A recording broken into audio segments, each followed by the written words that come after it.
मायबाप प्रेक्षकांना नमस्कार. मी सोमेश्वर सपकाळ तुमच्या सर्वांचं गल्ली से दिल्ली तक मध्ये मनापासून स्वागत करतो. देशामध्ये लोकसभा निवडणुकीचा बिगुल वाजलेला आहे. देशात 7 टप्प्यात लोकसभा निवडणुकीचे मतदान हे पार पडणार आहे, तर महाराष्ट्रात 5 टप्प्यात हे मतदान होईल. तर आपल्याला समजेल 4 जूनला 18व्या लोकसभेमध्ये कोणकोणते खासदार हे प्रवेश करतील व कोणाची सत्ता येईल. महाराष्ट्रात शिवसेना व राष्ट्रवादी फुटीनंतर ही पहिलीच निवडणूक असल्यामुळे ही निवडणूक चुरशीची होणार यात मात्र शंका नाही. महाराष्ट्राच्या या सत्ता संघर्षाला कोणी बंड म्हटलं तर कोणी गद्दारी. आता ही निवडणूकच ठरवेल हे बंड आहे का गद्दारी. माजी मुख्यमंत्री उद्धव ठाकरे व मुख्यमंत्री एकनाथ शिंदे यांच्या संघर्षानंतर शिवसेना हा पक्ष एकनाथ शिंदे यांना मिळाला. यानंतर एकनाथ शिंदे यांच्या सोबत तब्बल 13 खासदार तर उद्धव ठाकरे यांच्यासोबत 5 खासदार राहिले. जे 13 खासदार मुख्यमंत्री एकनाथ शिंदे यांच्या सोबत गेले त्यांची या निवडणुकीत प्रतिष्ठा पणाला लागली आहे. या खासदारांचं निवडणुकीत काय भविष्य राहू शकतं हे आज आपण ह्या व्हिडिओतून जाणून घेऊ.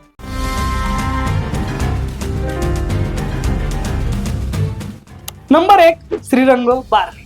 श्रीरंग बारणे हे 2 वेळा मावळ लोकसभेतून विजयी झालेले आहेत. मावळ हा तसा पाहायला गेला तर शिवसेनेचा बालेकिल्ला. या ठिकाणाहून शिवसेनेचा उमेदवार सहज निवडून येतो, आतापर्यंतचा हा इतिहास आहे. परंतु या निवडणुकीत श्रीरंग बारणे यांचा मोठा कस लागणार आहे. मागच्या निवडणुकीमध्ये त्यांनी उपमुख्यमंत्री अजितदादा पवार यांचे चिरंजीव पार्थ पवार यांचा तब्बल 2 लाख मतांनी पराभव केला. परंतु शिवसेना फुटीनंतर वेगळे चित्र पाहायला मिळणार हे मात्र नक्की. जरी महायुतीमध्ये ही निवडणूक होत असली तरी स्थानिक पदाधिकाऱ्यांमध्ये समन्वय नाही हे पण तितकंच खरं. मावळमधून माजी राज्यमंत्री बाळा बेगडे यांना भाजपकडून उमेदवारी मिळावी अशी स्थानिक पदाधिकाऱ्यांची मागणी आहे. या मतदारसंघात भाजपाचे 2, शिवसेनेचा 1, राष्ट्रवादीचे 2 व अपक्ष 1 असे 6 आमदार आहेत. तसं पाहिलं गेलं तर बारणे ही निवडणूक एक हाती जिंकू शकतात, परंतु गटातटाच्या राजकारणामुळे व उद्धव ठाकरे यांच्या शिवसेनेकडून पिंपरी चिंचवडचे माजी महापौर संजोग वागेरे हे शर्यतीत आल्यामुळे यावेळेस श्रीरंग बारणे यांना मोठी मेहनत करावी लागणार हे नक्की. हेमंत गोडसे हे सलग 2 वेळा नाशिक या मतदारसंघातून शिवसेनेकडून विजय झालेले आहेत. परंतु या निवडणुकीत त्यांना शिवसेनेकडून तिकीट मिळेल की नाही याचीच खात्री नाही, कारण की या मतदारसंघातून अनेक जण इच्छुक आहेत. त्यापैकी एक वेरूळचे मठाधिपती स्वामी शांतिगिरी महाराज हे या मतदारसंघातून इच्छुक आहेत. तशी त्यांनी तयारी सुद्धा सुरू केली आहे. शांतिगिरी महाराज हे एकनाथ शिंदे यांच्या शिवसेनेत प्रवेश करून नाशिक लोकसभेचं तिकीट त्यांना मिळेल अशी शक्यता वर्तवण्यात येत आहे, किंवा हा मतदारसंघ भाजप आपल्याकडे ठेवेल अशी ही चर्चा सुरू आहे. कारण की या मतदारसंघात भाजपाचे 3, राष्ट्रवादीचे 2, काँग्रेसचा 1 आमदार या मतदारसंघात आहे. भाजपाची ही मोठी ताकद या मतदारसंघात आपल्याला पाहायला मिळते. त्यामुळेच येणारा काळच ठरवेल हेमंत गोडसे यांचं राजकीय भविष्य. नंबर 3, राहुल शेवाळे. राहुल शेवाळे हे मुंबई दक्षिण मध्य या लोकसभा मतदारसंघात सलग 2 वेळा निवडून आलेले आहेत. ते पुन्हा एकदा लोकसभा निवडणुकीच्या आखाड्यात उतरत आहे. परंतु मुंबईमध्ये शिवसेना उद्धव बाळासाहेब ठाकरे यांच्या पक्षाची सुद्धा मोठ्या प्रमाणावर पकड आहे. या निवडणुकीत उद्धव ठाकरे हा मतदारसंघ आपल्या ताब्यात घेण्याचा प्रयत्न करतील. या मतदारसंघात भाजपाचे 2 आमदार, राष्ट्रवादीचा 1, शिवसेनेचा 1, उद्धव बाळासाहेब ठाकरे यांच्या पक्षाचा 1 आमदार असून तसं पाहायला गेलं तर राहुल शेवाळे हे निवडणूक जिंकू शकतात. परंतु ही निवडणूक उद्धव ठाकरे यांनी प्रतिष्ठेची केलेली असल्यामुळे राहुल शेवाळेंचा मार्ग हा सोपा नसेल. भावना गवळी ह्या यवतमाळ वाशिम या मतदारसंघातून 5 वेळा विजयी झालेल्या आहेत. त्या 2024ला पण आपलं नशीब आजमावतील यात काही शंका नाही. परंतु त्यांना 2024च्या लोकसभेचं तिकीट मिळेल की नाही यात शंका आहे. कारण की महायुतीत शिंदे गटाच्या वाट्याला हा मतदारसंघ न आल्यास भावना गवळी यांचं तिकीट हे कट होईल अशी शक्यता आहे. कारण की या मतदारसंघात भाजपाची सुद्धा ताकद असून भाजप हा मतदारसंघ आपल्याकडे खेचण्यासाठी प्रयत्न करत आहे. तर शिवसेनेतून माजी मंत्री आमदार संजय राठोड यांच्या नावाची चर्चा सुद्धा सुरू आहे. या मतदारसंघात भाजपाचे 4, शिवसेनेचा 1, काँग्रेस पक्षाचा 1 आमदार आहे. यातून असं दिसतं या निवडणुकीत भावना गवळी यांना मोठा संघर्ष करावा लागेल. नंबर 5, धैर्यशील माने. मतदारसंघ हातकणंगले मतदारसंघातून धैर्यशील माने यांनी स्वाभिमानी शेतकरी संघटनेचे राजू शेट्टी यांचा पराभव करून ते जायंट किलर ठरले. ते यावेळेस दुसऱ्यांदा निवडणूक लढण्याच्या तयारीत आहे. शिवसेना फुटीनंतर त्यांनी एकनाथ शिंदे यांच्या सोबत राहण्याचा निर्णय घेतला. या निवडणुकीत महाविकास आघाडीतून राजू शेट्टी हे पुन्हा निवडणुकीच्या आखाड्यात उभे राहतील असे चित्र दिसत आहे. सध्या तरी पराभवाचा वचपा काढण्याच्या दृष्टीने ते या निवडणुकीत तयारी करत आहेत. या मतदारसंघात राष्ट्रवादी काँग्रेसचे 2, अपक्ष 2 तर जनस्वराज्य पक्षाचा 1 असे आमदार आहेत. धैर्यशील माने आपला गड राखतील का हे या निवडणुकीत आपल्याला समजेल. नंबर 6 प्रतापराव जाधव.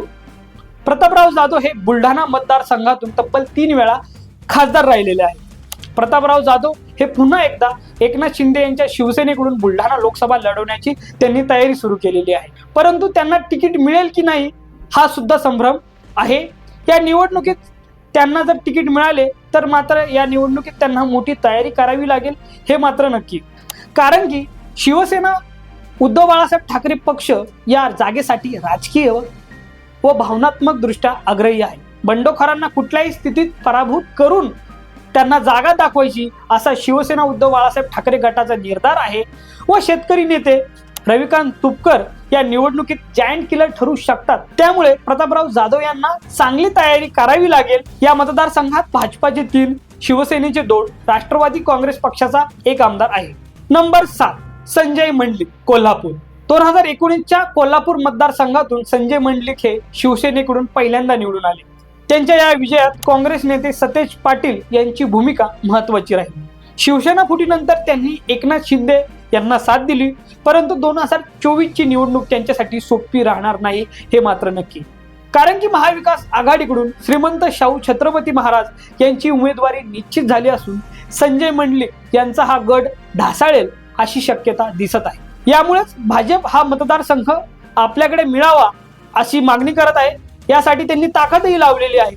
या मतदारसंघात काँग्रेसचे 3, राष्ट्रवादीचे 2, शिवसेनेचा 1 असे एकूण 6 आमदार आहेत. नंबर 8 श्रीकांत शिंदे. श्रीकांत शिंदे हे कल्याण लोकसभेतून निवडून येतात. मुख्यमंत्री एकनाथ शिंदे यांचे ते सुपुत्र आहेत. सलग 2 वेळा कल्याण लोकसभेचे ते खासदार आहेत. मुख्यमंत्री एकनाथ शिंदे यांच्या नंतर श्रीकांत शिंदे हे सध्या शिवसेनेमध्ये महत्वाची भूमिका बजावत आहेत. मुख्यमंत्री एकनाथ शिंदे व श्रीकांत शिंदेसाठी ही जागा प्रतिष्ठेची आहे. त्यामुळे श्रीकांत शिंदे कल्याण लोकसभेसाठी आपली संपूर्ण ताकद पणाला लावणार हे मात्र नक्की. लोकसभा मतदारसंघात भाजपाचे 3, शिवसेना, मनसे आणि राष्ट्रवादी पक्षाचे प्रत्येकी 1 आमदार आहेत. नंबर 9 गजानन कीर्तीकर मुंबई उत्तर पश्चिम. शिवसेनेचे ज्येष्ठ खासदार गजानन कीर्तीकर हे या मतदारसंघातून सलग 2 वेळा खासदार राहिलेले आहेत. ते पुन्हा एकदा निवडणुकीच्या रिंगणात उतरण्यास तयार आहेत. परंतु त्यांना घरातूनच आव्हान मिळू शकते. त्यांचे चिरंजीव अमोल कीर्तीकर हे शिवसेना उद्धव बाळासाहेब ठाकरे पक्षाकडून रिंगणात उतरण्याची त्यांची तयारी आहे. जवळपास त्यांचं तिकीट निश्चित मानलं जात आहे. यामुळे गजानन कीर्तीकरांसमोर मोठं आव्हान निर्माण झालं आहे. यामुळेच भाजपाने या मतदारसंघावर आपला दावा ठोकला आहे. या मतदारसंघात भाजपाचे 3, शिवसेना उद्धव बाळासाहेब ठाकरे गटाचे 2, शिवसेनेचा 1 असे एकूण 6 आमदार आहेत. नंबर 10 हेमंत पाटील मतदारसंघ हिंगोली.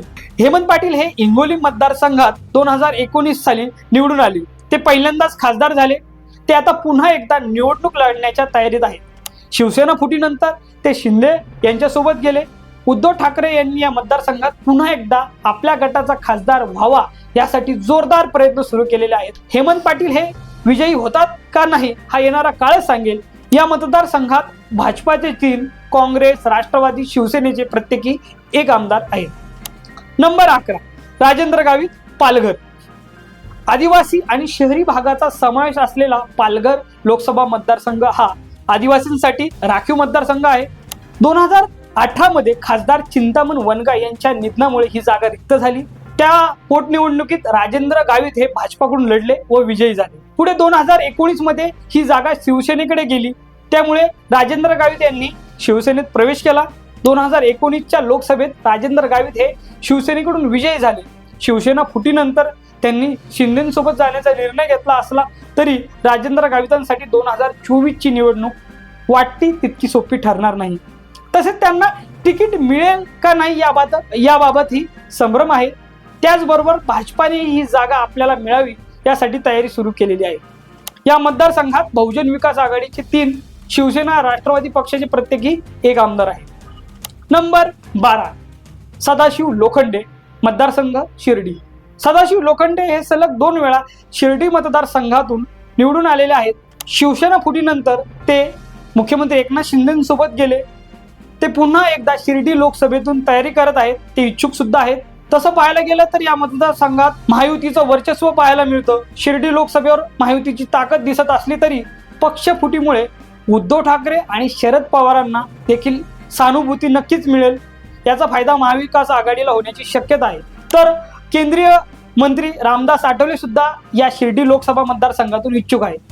या मतदारसंघात काँग्रेसचे 2, राष्ट्रवादीचे 2, शिवसेना व भाजपाचे प्रत्येकी 1 आमदार आहेत. नंबर 13 कृपाल तुमाने, मतदारसंघ रामटेक. कृपाल तुमाने 2014 आणि 2019 मध्ये रामटेक लोकसभा मतदारसंघातून निवडून आलेले आहेत. ते 2024च्या निवडणुकीची तयारी करत आहेत. राज्याच्या राजकारणाने अनपेक्षित वळण घेतल्यानंतर कृपाल तुमाने हे एकनाथ शिंदे यांच्या सोबत गेले. एकनाथ शिंदे यांनी या मतदारसंघावर डावा ठोकला असला तरी विदर्भ हा भाजपाचा गड असल्यामुळे भाजप हा मतदारसंघ आपल्याकडे खेचण्याच्या तयारीत आहे. महायुतीच्या कार्यकर्त्यांनी जर एकजुटीने काम केलं तर कृपाल तुमाने यांचा विजय हा निश्चित आहे. परंतु या मतदारसंघात महाविकास आघाडीने सुद्धा आपली सर्व ताकद लावलेली आहे. या लोकसभा मतदारसंघात भाजपाचे 2, काँग्रेसचे 2, शरद पवार गटाचा 1 आणि एकनाथ शिंदे यांच्याशी संलग्न असलेले 1 आमदार आहेत. या 13 खासदारांच्या बाबतीत अनेक शक्यता वर्तवण्यात येत आहेत. अनेकांना तिकीट मिळेल का नाही हेच अजून निश्चित नाही. तर काहींना भाजपच्या कमळ चिन्हावर लढायला लागू शकतं, कारण की त्यांची जागा धोक्यात आहे असं अनेक सर्वेमध्ये दिसत आहे. 13 खासदारांचं भवितव्य आपल्याला येत्या काही दिवसात समजेलच. या आमदारांचा विजय किंवा पराभव हा महाराष्ट्राच्या राजकारणाला कलाटणी देणारा ठरेल हे मात्र नक्की. उद्धव ठाकरे ह्या 13 खासदारांचा पराभव करण्याच्या दृष्टीने मैदानात उतरतील तर एकनाथ शिंदे ह्या 13 खासदारांना पुन्हा विजयी करण्यासाठी लढतील. मित्रांनो, लोकसभा निवडणूक झाल्यानंतर लगेचच महाराष्ट्रात विधानसभा निवडणुकीचं बिगुल वाजेल. अक्षरशः 2-3 महिन्यानंतर ही निवडणूक येईल. जर या लोकसभेमध्ये मुख्यमंत्री एकनाथ शिंदेच्या शिवसेनेचा म्हणजे मोठ्या प्रमाणावर विजय झाला तर त्यांना विधानसभा जिंकण्यात त्यांना यश मिळेल हे मात्र नक्की. परंतु जर ह्या लोकसभा निवडणुकीमध्ये शिंदेसोबत जे 13 खासदार गेले आहेत त्यापैकी अनेकांचा जर पराभव झाला तर मोठी धोक्याची घंटा ही मुख्यमंत्री एकनाथ शिंदेसाठी असू शकते हे मात्र नक्की. मित्रांनो, तुम्हाला काय वाटतं, या 13 खासदारांपैकी सगळे निवडून येतील का, पुन्हा लोकसभेत जातील का?